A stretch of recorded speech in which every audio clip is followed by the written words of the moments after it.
dodging from behind. I know some of your middies are thinking, oh, I don't dodge from behind, but as you guys get older, middies, you guys should all be able to dodge from behind, from everywhere in the field, whether you're an attackman. These past couple of years, you know, my freshman, sophomore year, I did a lot of dodging from behind. My coaches moved me from dodging, dodging from up top. It just, makes it different. It's harder for some defensemen to cover, playing in, areas where they're not comfortable with, different spots of the field. But my two favorite spots to dodge from are the corners of the field. Who plays soccer here? Anyone? Joey. Some of you guys play soccer. I call it, where the flags are, right? I did. Where corner kicks are taken. I call it dodging from the flags, or the sweet spot. I think it's the best. I think it's the two best spots to dodge from, for a couple reasons. One, instead of dodging from X is a good thing. It's not a bad thing to dodge from behind, right from X. The only thing is, you have the end line here, and then you have the crease right there. There's not much space to run at your guy.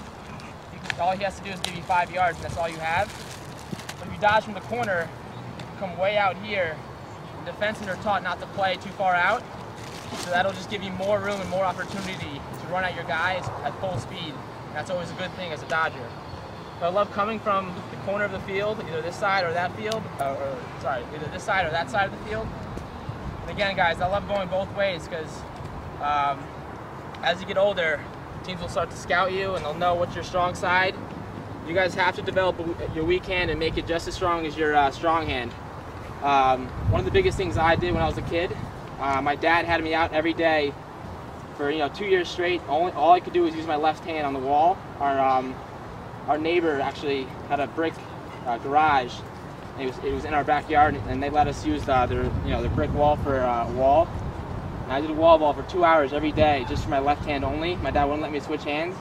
Then my left hand became my strong hand. So then after those 2 years, when I went back righty, I felt comfortable with that because that's what I was born with, right? So guys, work on that weak hand as much as you can. Find a wall, go to your local neighborhood park or high school. Just don't break any windows when you do it. I love dodging from this spot of the field. A lot of times you see guys do a split dodge. Again, when defensemen get older, they start having those long poles. I already see some of you guys with long poles. A split dodge can be dangerous because you're bringing the stick where? Across your body, right? So all the defenseman has to do is throw a quick poke check and you can lose the ball. So what I do, I call it the same hand split dodge, which is you just keep in your strong hand or that one hand the entire time, and all it is just a jab step with your opposite foot. So I'm going to jab one way, try to sell my defenseman, think I'm going below GLE or behind the net, and explode out of my dodge, get to GLE, get to the island, top side. And again, guys, when I'm dodging, I'm sprinting into my dodge, and I'm sprinting even harder out of it. So when I do that jab step, I want to explode out of my dodge and try to get a step in my guy.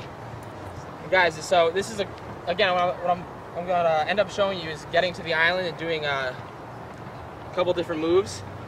And what the island is, it's 5 yards out from the pipe and 5 yards up, so it's right around here.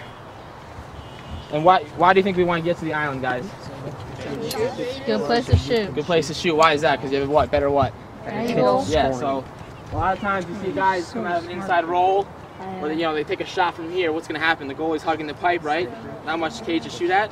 So when they come out of the roll, the goalie's right there, they're hugging the pipe, and you get stuffed a lot. So it's really important to get high enough and wide enough when you come out of the dodge. So again, but before I get to the island, I always want to do an initial move. I'm always trying to beat my guy from behind. And let's say I get a good move from behind, I get enough steps on him.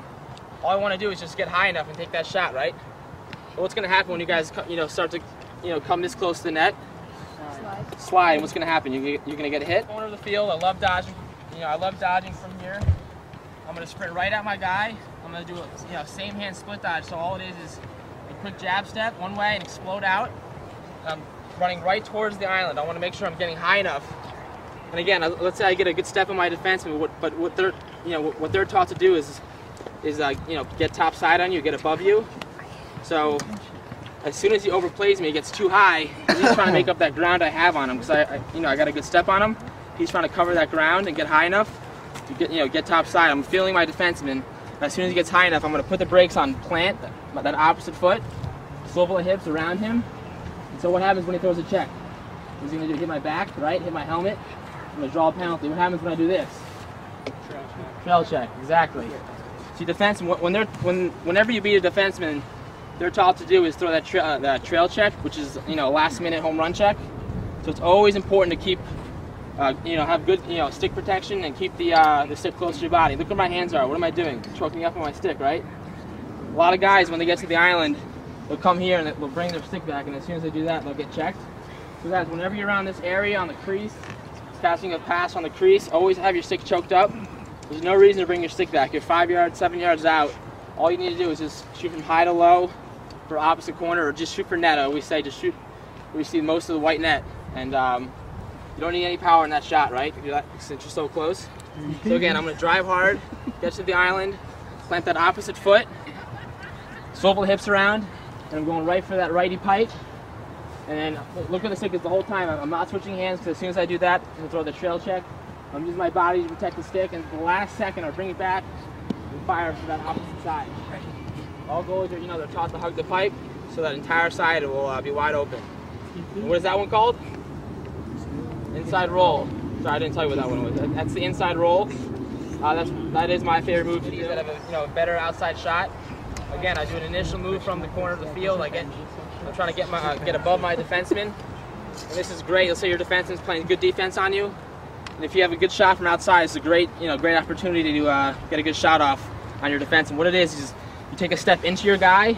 Again, what area am I in? The island. You guys move back just a little bit. Sorry. Sorry. I guess I could show on that side too, but so I'm going to take one step into my defense and make contact with him, and then point my stick to the sideline. Then my body will follow it, and take 2 more steps away from him, and then switch hands at the last second. Fire a shot for that low opposite corner, and that's called a question mark. So if you were to draw my line, it would form a question mark. So again, all it is, I'm getting to the island, making contact, going in with him, getting him on his feet, pushing, making contact with my defenseman, and then pointing my stick to the sideline, running away from 2 steps, and then at the last second, switch my hands again to shoot. A lot of times you'll see guys will switch hands too early, because as soon as I do that, what happens? Trail check. So the last second, switch hands, turn, and shoot. All right, the last one is the rocker step.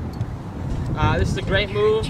Let's say in the beginning of the game you did a couple inside rolls, you were roasting your defenseman, getting a bunch of goals on him with the inside roll. What this is basically a fake inside roll. All it is you're faking, you're going to do the inside roll, and you keep coming with that strong hand top side. So it's a really good move to fool your defenseman. So again, I'm driving hard to the island, and as soon as I get here, I'm going to sit here. I'm going to fake the inside roll. All it is, I'm just rocking in. And he's playing me like I'm going to do the inside roll, so he's playing out of position because he's not top side. So I'm feeling my defense. I'm going to fake the inside roll, and then keep coming across top side and shooting like that. So this time, again, this is why I love dodging from this part of the field, because you can either go above the cage from here or use the back of the net to your advantage. Right now, the net's not really tied up like it would be in a game, but some nets are tied tight, so defensemen have to jump over it. And as soon as he jumps over it, I'm going to use that to my advantage and use a hard change of direction. We call it COD. That's how you say it for short. If you guys ever hear COD, it means change of direction. It's a good term to know as you guys get older. So again, let's say this time I do a left to right split, I dodge hard. I'm reading my defenseman, guys. Dodging is all about reading your defenseman. You're waiting for him to make the mistake. And again, I'm going to use the back of the cage to my advantage because he has to worry about that and me at the same time, which is very difficult, especially for defensemen at your age, and even now at my age, in the MLL and in college, defensemen had a lot of trouble focusing on myself and also the back of the net. So I'm dodging hard, and as soon as he jumps over the back of the net, I'm going to plant hard my right foot and use a hard change of direction, explode out of my dodge, come back the other way. And he's already on the other side now. He needs to jump back over. By that time, guys, you guys are already there. All you have to do is come around and turn the corner. What might happen? Slide. You might take a hit, right? Yeah. Yeah, but you'll score though. So that's definitely always worth it. Let's say my teammate, my midfielder, or someone took a shot out of bounds. I chased it. This is my favorite time to dodge, when after a good shot, I chase it, pick up the ball up, and this is my time to go. What I do is I'll just do a quick same hand split dodge. So quick jab step. I'm sprinting, guys, this whole time. Right now I'm not, but in a game, I would be sprinting as hard as I can to get to that island or to turn the corner and shoot. And again, this defenseman's on his, I'm getting him on his toes. And, trying to make sure he's trying to make sure he's playing good defense and getting top side. Again, instead of getting all the way up to the island, what I'm going to do is at the last second, put the brakes on plant. All I'm doing is just stopping short really quickly, pulling my stick underneath because he's playing too far top side. I'm getting underneath, tucking my stick. The last second, bring it back.